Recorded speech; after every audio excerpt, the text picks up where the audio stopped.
I'm Srividya Sridharan, your host for Forrester's podcast, What It Means, where we explore the latest market dynamics impacting executives and their customers.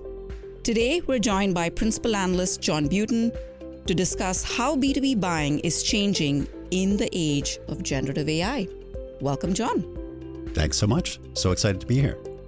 So let's dig in. We have talked a lot on this podcast on the impact of GenAI on B2B marketing, product and sales. We've talked about how consumers are using GenAI, but you've dug into some really interesting research on the B2B buying side of things and the use of GenAI by B2B buyers. So what's really happening on the buyer side of the equation? How are B2B buyers using GenAI?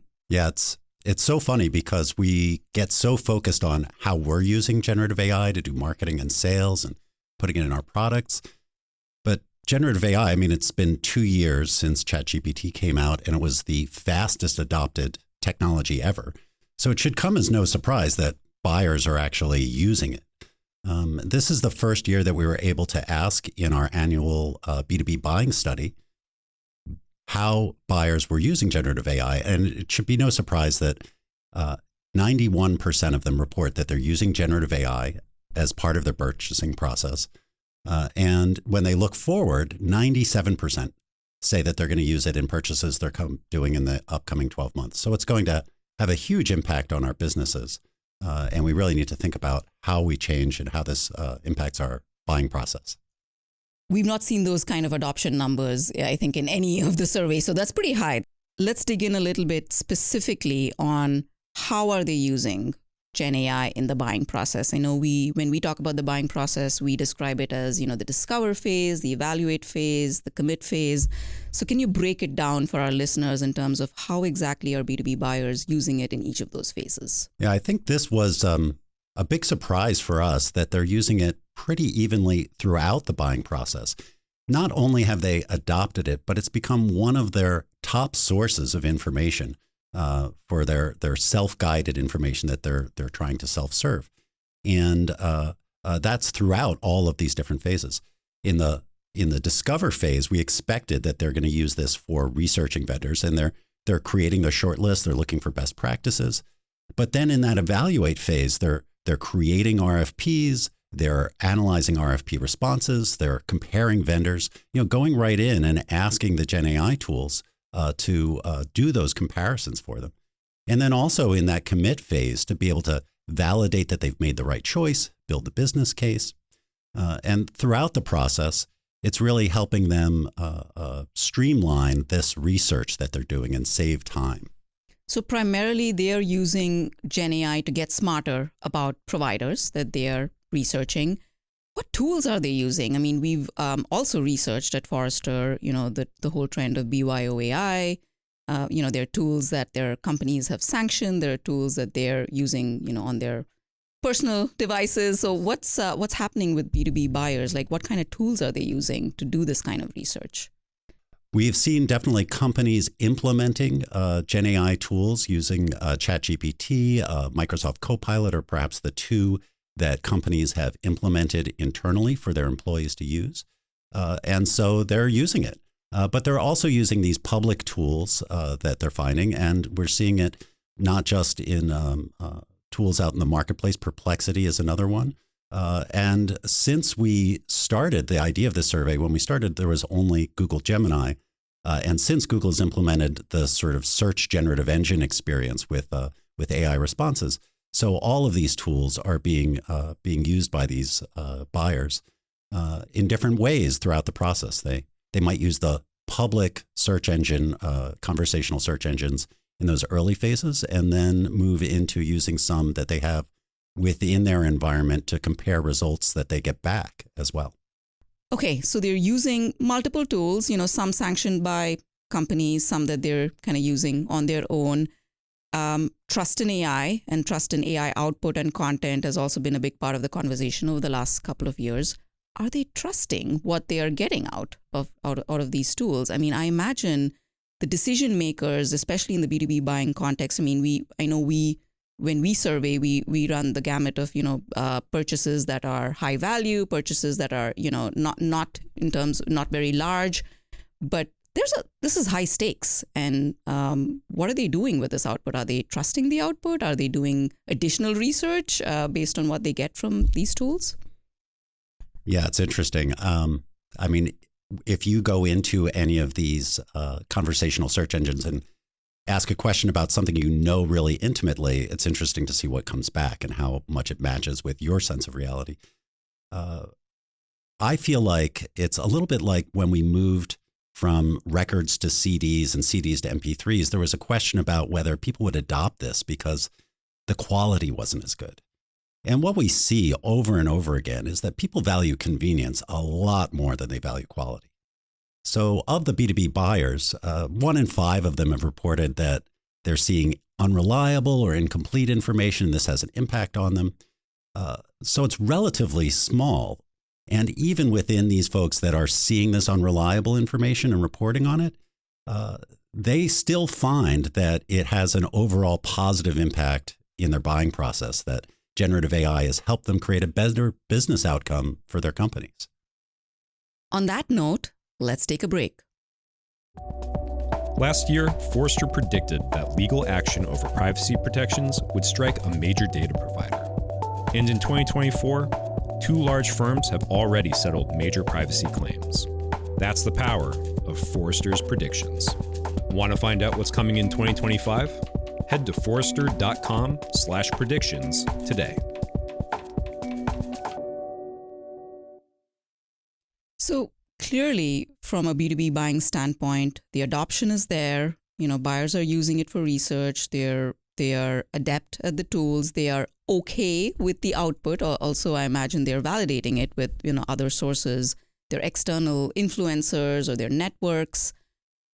This means that the buying process is fundamentally going to change, right? And B2B providers have to kind of rethink how they are engaging with these type of buyers who are using GenAI so much more. So let's talk a little bit more about kind of the impact on the buying process itself. How will this change the balance of power between buyers and sellers?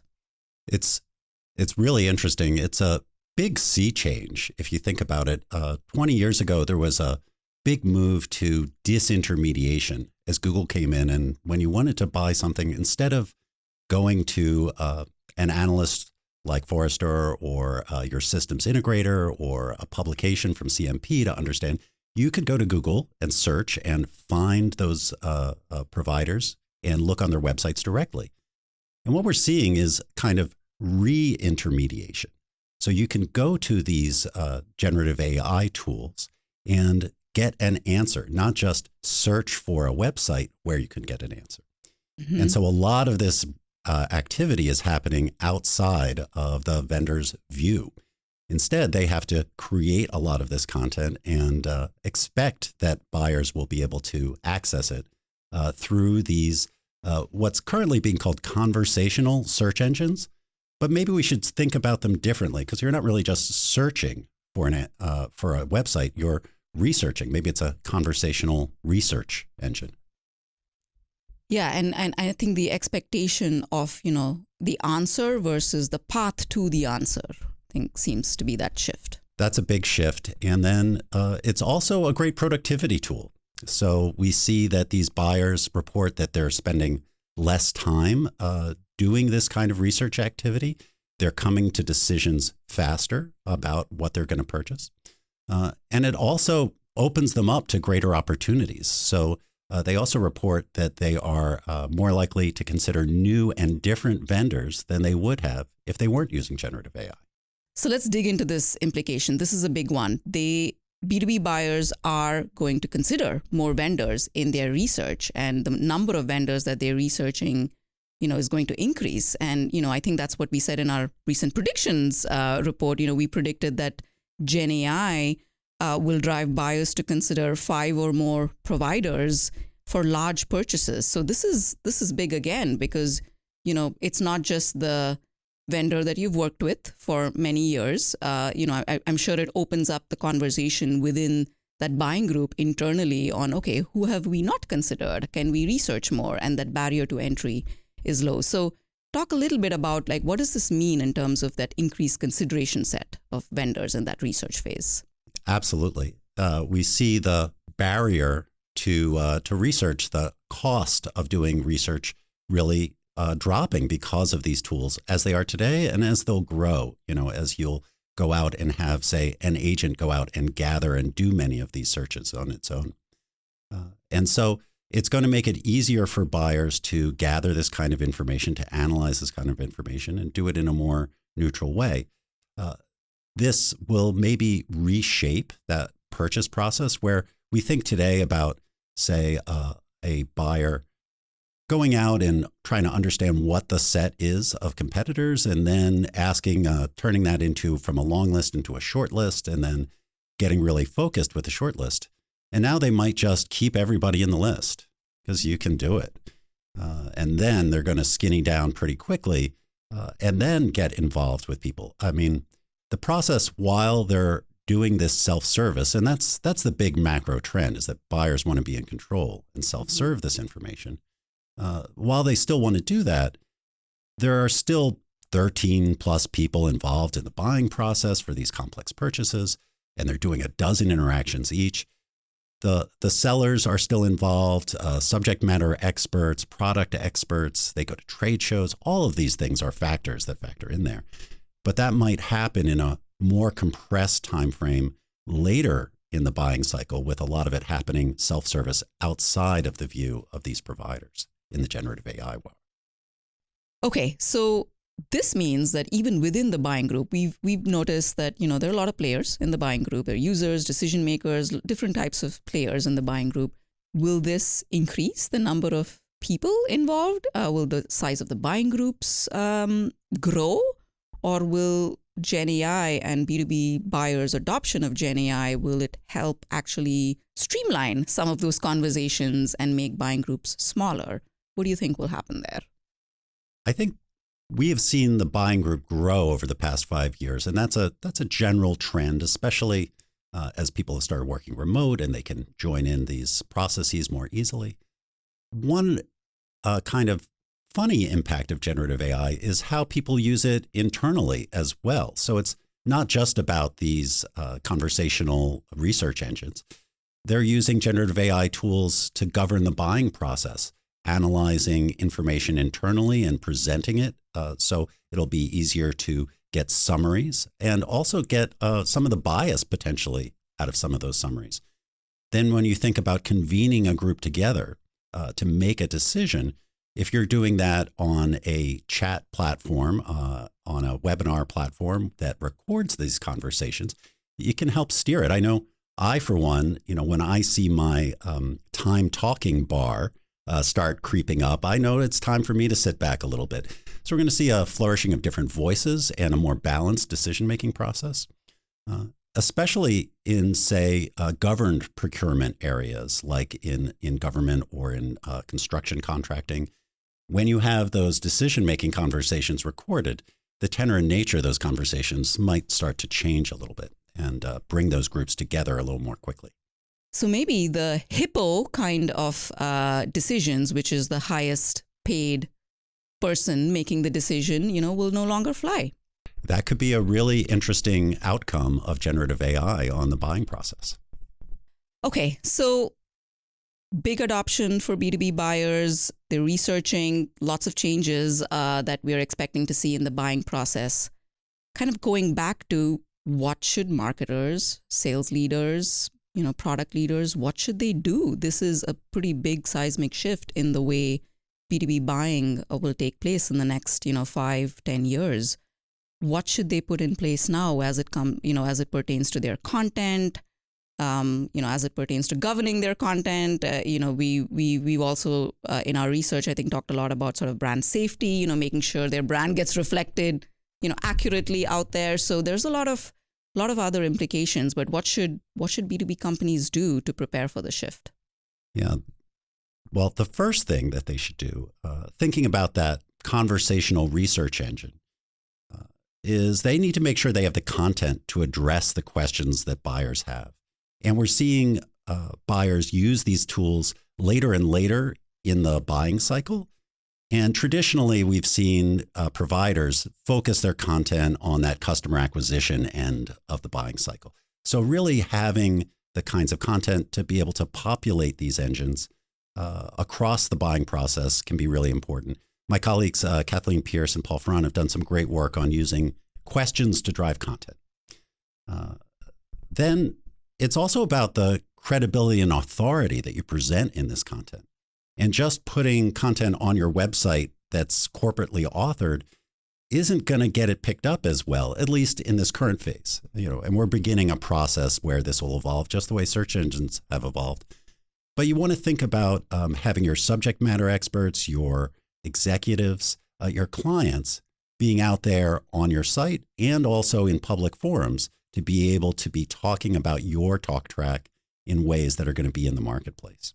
Then I think about the website as well. I mean, we're going to start to see buyers have an expectation that they're going to be able to interact in a conversational way with the provider, not just, with these public conversational research engines. And my colleague Jesse Johnson has written extensively about that, how on-site chat is evolving into much more customized content experiences.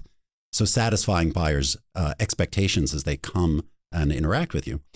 And that's, of course, the self-service, automated part. The third is the salesperson and the role of sellers. They're going to be involved, but they're not going to be the people that are providing information. They're going to be there to help gain the trust and start to steer the conversation in the directions that can show the value that the company can deliver. The role of the salesperson is going to be, much harder because that the first conversation is history. That first conversation you have is what used to be like the third or fourth conversation. And you need to integrate all of that information and really provide a customized experience. For those of us enabling salespeople, it's going to involve a big shift. We're not going to think about maybe giving them assets or giving them answers, more about giving them prompts and questions that they can use to inform themselves or can provide to their customers to inform themselves. So from what you're describing, I mean, all of the roles in a B2B organization, marketing, product sales, go-to-market teams, rethinking the way we build content, we deliver content, and sellers using that content to engage with buyers in the last few stages of that process. And sounds like there's a big rethink in place needed. Yeah, absolutely. Especially if you think about how buyers are going to be considering many more vendors, and it's going to be so much more efficient to research them. It's going to start tipping some of the playing fields, and providers are going to need to be much more thoughtful about where their best customers are and where they have the leverage, and being able to communicate their competitive advantage to that core audience much better. Okay, it's prediction season at Forrester, and we love putting out bold predictions out there. I know you and some of our colleagues, Jesse Johnson and others, we've written a lot, or we've spoken about this concept of my bot call your bot, and how that manifests itself with now the agentic AI architectures that are out there that are making it possible. Do you see that as the future of B2B buying, where you used an interesting word of re-intermediation? Like, are bots going to be, handling a lot of that mundane work of researching vendors, even selecting vendors? And what's this going to look like as we head into more of that agentic AI future? I wouldn't be surprised at all. We're definitely seeing companies using these kinds of bots to do some of this research, especially in more commodified markets. And we've seen examples of companies that go out there and are sourcing and doing purchasing in some markets already within those more structured procurement environments. It's a matter of when, for these much more open B2B purchases, that the tool sets are available. And I think that's just coming down the road as Jesse, as Craig Leclerc are seeing that the conversational interface is going to really open up the opportunity for everyday individuals to use these kinds of agents for everyday tasks. And that's going to affect how they work internally, how they work with clients, and also how they do their purchasing. Great. So on that welcoming note to our AI bots of the future, thank you, John, for joining this podcast. It was a fascinating conversation on the future of B2B buying. Well, thanks so much for inviting me. It's a great time. If you like what you heard today, subscribe to Forrester's What It Means podcast on Apple Podcasts, Spotify, or your favorite podcast player. To continue the conversation, follow Forrester on LinkedIn or drop us a note at podcast@forrester.com. Thanks for listening.